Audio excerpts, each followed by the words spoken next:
सदर आसिफ जरदारी ने पहले पार्लियामेंट के मुश्तरका इजलास से खिताब किया, लेकिन आई वुडंट ब्लेम यू अगर आप कुछ सुन ना पाए, क्योंकि उसमें इतनी डिस्टर्बेंस और इतना शोर शराबा था फ्रॉम द ऑपोजिशन कि वो वाकई कुछ समझ नहीं आ रही थी। तो हम इधर हैं आपको बताने के लिए। वो लिटरली वो सुना तो सुनने में तो मुश्किल ही हो रही थी, लेकिन वो हम पढ़ रहे थे साथ हम साथ पढ़ रहे थे because you couldn't hear anything. खत्म हुआ तो जब उन्होंने कहा ना पाकिस्तान पाइंदाबाद, तो मैंने वहां से कहा कि चलें फाइनली कुछ समझ में आया है।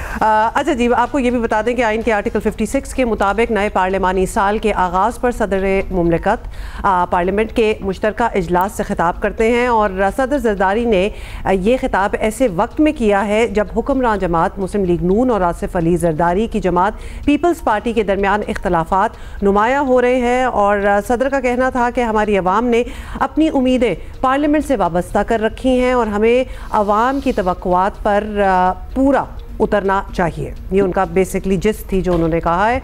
जमहूरी निज़ाम मजबूत करने, कानून की हुक्मरानी पर अवाम का एतमाद बहाल करने के लिए मेहनत की ज़रूरत है।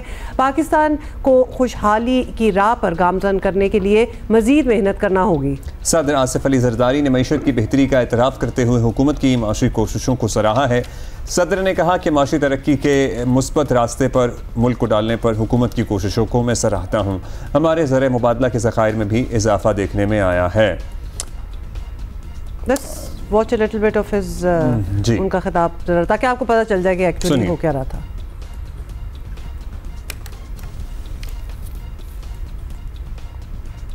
चले, अच्छा जी, आपको ना पता चले, हम आगे चलते हैं। हमने आपको बता दिया ना, यही काफी है। तहरीक इंसाफ खिताब के दौरान मुसलसल एहतजाज करती रही।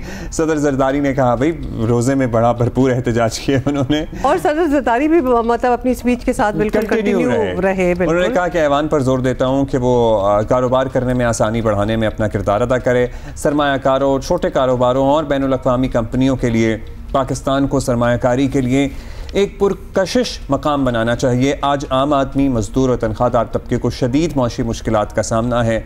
हमारे शहरी महंगाई, अशाए ज़रूरिया की बुलंद कीमतों और तवानाई की बढ़ती कीमतों के बोझ तले दबे हुए हैं।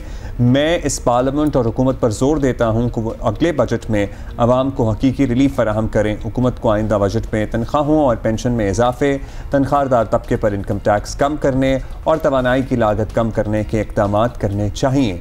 हमें मुलाजमतों में कमी से बचना चाहिए। हमारी तवज्जो नौकरियाँ पैदा करने और तरबियत याफ्ता अफराद की क़ुव्वत को नतीजा खेज तौर पर इस्तेमाल करने पर होनी चाहिए। सो कुछ सजेशंस भी थी, कुछ अप्रिसिएशन भी थी, मतलब हर चीज़ थोड़ी थोड़ी जो जिस थी what ever actually one could make out, लेकिन उन्होंने ये सारी चीज़ों का लेकिन ऑपोजिशन लिटरली कान पड़ी आवाज़ नहीं आ रही थी। सो मैं सोच रहा था ये जो हेडफोन्स लगाए होते हैं उस दौरान जो है तकरीर करना भी मुश्किल होता है। वैसे एक्चुअली जब कोई तकरीर कर रहा हो और इतना कंटिन्यूसली डिसरप्ट करना भी बड़ा काम है, बिकॉज वो आप भी थक जाते होते हैं ना। काफ़ी लंबी चौड़ी उनकी स्पीच थी और उसमें विदाउट फेल मतलब टोटल डिस्ट्रप्शन थी, और उसमें एक्चुअली बात नारेबाजियाँ तो थी, उसमें कुछ चीखें स्क्रीम्स की भी आवाज़ें आ रही थी कि कुछ भी करना है लेकिन डिस्टर्ब ज़रूर करना है। ओवरऑल एक मुस्बत खिताब ही कहा जा सकता है सदर मुमलिकत की तरफ से। एक पार्लियामानी रिवायत है, आइन का आर्टिकल है, उसके तहत पार्लियामेंट का मुश्तरका इजलास जब नया पार्लियामानी साल शुरू होता है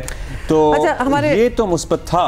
लेकिन हम जब दूसरी तरफ देखते हैं बहुत सारे इशूज़ ऐसे हैं जिस पर पीपल्स पार्टी की क़यादत हमें हुकूमत पर बराह रास्त तनकीद करती हुई नजर आती है, और पर्टिकुलरली पीपल्स पार्टी के चेयरमैन बिलावल भुट्टो जरदारी साहब भी हदफ़े तनकीद रखते हैं हुकूमत को। अच्छा, we'll come to the contents of the speech, लेकिन we really want to know कि उधर माहौल क्या था और क्या हो रहा था। नुमाइंदा जियो न्यूज़ वकार सती उधर ही मौजूद थे। वकार, सबसे पहले तो ये बता दें क्या माहौल था, मतलब वो स्टार्ट हुए हैं और शोर शराबा भी साथ साथ स्टार्ट हो गया है। What did you see?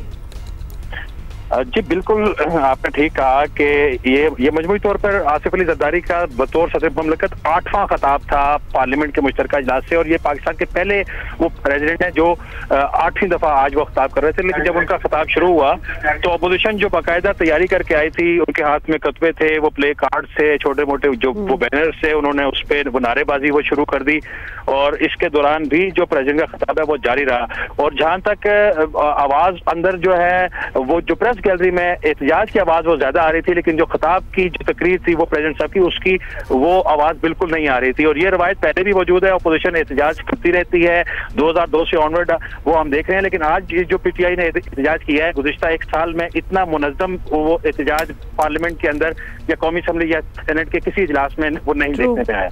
बिल्कुल, हम भी यही नोटिस कर रहे थे कि बड़ा तैयारी उसमें नज़र आ रही थी, बड़ा सोच समझ के आए हुए थे कि हमने किस तरह ये स्पीच डिस्टर्ब करनी है। अच्छा, आप जरा कंटेंट ऑफ स्पीच पे आ जाते हैं। वकार साहब, आप बताइएगा, ओवरऑल हमने देखा सदर मुमलिकत ने अप्रिशिएट किया हुकूमत की कोशिशों को कि मईशत बेहतरी की तरफ गामजन है, कुछ सजेशंस भी उन्होंने, किसी बात पे तनकीद भी उनकी तरफ से नज़र आई कि हाँ जी इसमें बेहतरी की खासी गुंजाइश है?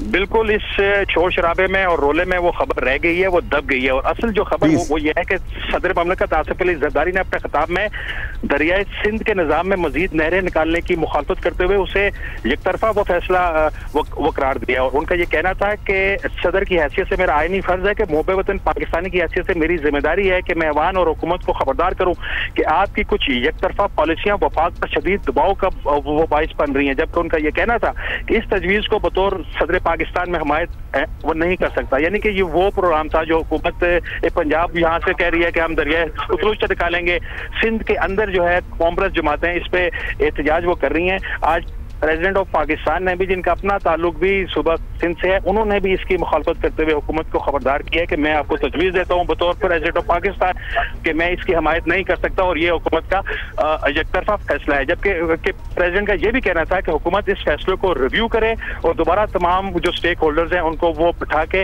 यकसुई के साथ इत्तेफाक राय से मुत्तफिक का फैसला किया जाए। This is actually the news. Waqar, ji जी, शुक्रिया आपका, बहुत शुक्रिया वकार। दरियाए सिंध से मजीद नहरें निकालने के मामले को सदर मुमलिकत ने अपनी पार्लियामेंट से मुश्तरका इजलास से जो खिताब किया उसमें भी उठाया और उन्होंने कहा कि मैं इस हुकूमत से दरख्वास्त करता हूँ कि इस फैसले को रिव्यू करें, ये एक तरफा फैसला है और इससे वफाक पर दबाव बढ़ेगा।